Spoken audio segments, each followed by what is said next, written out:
লখিমপুৰ জিলাৰ হাৰমতিত new life heart ফাউণ্ডেশ্যনৰ প্ৰশংসনীয় পদক্ষেপ। অসমৰ বিভিন্ন ঠাইৰ পৰা 22 গৰাকী নিচাযুক্ত ৰোগীক চিকিৎসাধীন নিচা মুক্তি কেন্দ্ৰত। লখিমপুৰ জিলাৰ হাৰমতিত নিউ লাইফ হাৰ্ট ফাউণ্ডেশ্যনৰ অধীনত অনুষ্ঠিত হয় ড্ৰাগছ, আফিং, মদ, ভাং, ধপাত আৰু গুটখা জাতীয় সেৱনৰ এখনি সজাগতা সভা। Dibrugarh Margherita new life heart ফাউণ্ডেশ্যনৰ সহযোগত হাৰমতি শাখাই অনুষ্ঠিত কৰা অনুষ্ঠানটোত মাৰ্ঘেৰিটা নিউ লাইফ হাৰ্ট ফাউণ্ডেশ্যনৰ সঞ্চালক ৰূপম গগৈয়ে মুখ্য অতিথি হিচাপে ভাষণ কৰাৰ লগতে হাৰমতি নিউ লাইফ হাৰ্ট ফাউণ্ডেশ্যনৰ সঞ্চালক পবিত্ৰ মোহন কৰাৰ উপৰিও সমাজসেৱক কুকিল কটকীয়ে নিচাযুক্ত ৰোগীক কেনেদৰে চিকিৎসা কৰি মুক্তি দিয়াব লাগে তাৰ ওপৰত ব্যাখ্যা কৰে। যিহেতু বৰ্তমানলৈকে হাৰমতি নিচা মুক্তি কেন্দ্ৰই নিচাসক্ত লোকক আগবঢ়োৱা পদক্ষেপত বহু ৰোগীৰ সপোনৰ সংসাৰখনলৈ আনন্দ আহি পৰিছে। আনহাতে অসম অৰুণাচল প্ৰদেশৰ সীমান্তত অৱস্থিত বহু নিচাযুক্ত ৰোগীৰ উপৰিও অসমৰ বিভিন্ন ঠাইৰ পৰা অহা ৰোগীক চিকিৎসা কৰোৱাই 22 গৰাকী লোকক সুস্থ কৰি তুলিছে।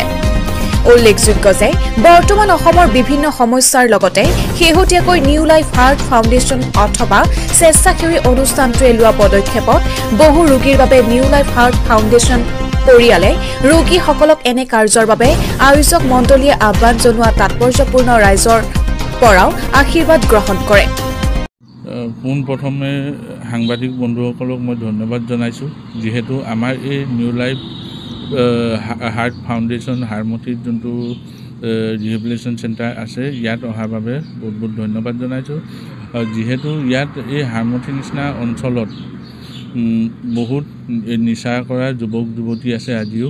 যিহেতু এই ৰিহেবিলিটেশ্যন চেণ্টাৰে আজি ধুনীয়াকৈ পদক্ষেপ এটা লৈ আগত 2 বছৰমান হ'ল হ'বলৈ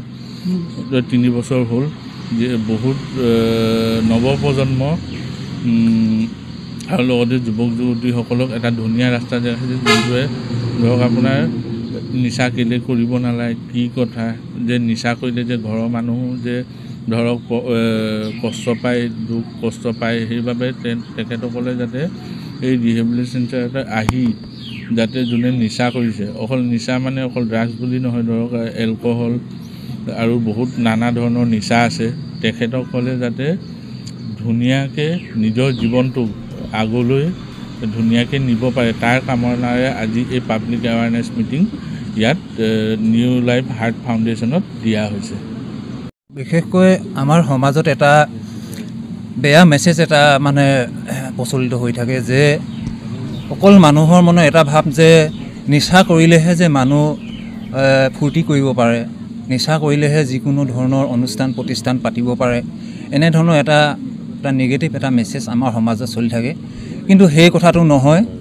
যে নিচা নকৰাকৈও যে মানুহে খেলা ধূলা কৰিব পাৰে, নৃত্য গীত কৰিব পাৰে, যিকোনো অনুষ্ঠান প্ৰতিষ্ঠানৰ লগত জড়িত হ'ব পাৰে, এই কথাটো কিন্তু বিশেষকৈ আমি যেতিয়া নেকি এটা সময় নিচা কৰিছিলোঁ আৰু বৰ্তমান নিচা নকৰাকৈ আছোঁ, আৰু সেইখিনি আমি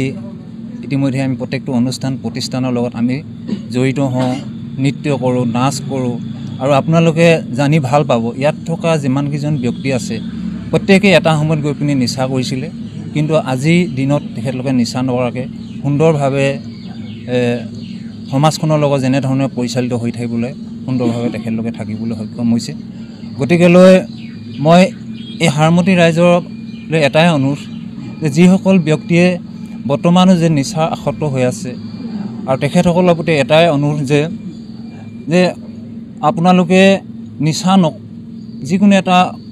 ৰিহেবিলিটেশ্যন চেণ্টাৰত থাকি আপোনালোকে ইয়াৰ যিখিনি আমাৰ শিকায়, যিখিনি বস্তু আমাক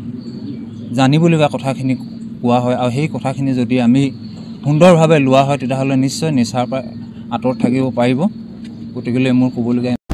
নাৰায়ণপুৰৰ পৰা গোপাল গোৱালাৰ ৰিপৰ্ট, এন টাইম 24 নিউজ।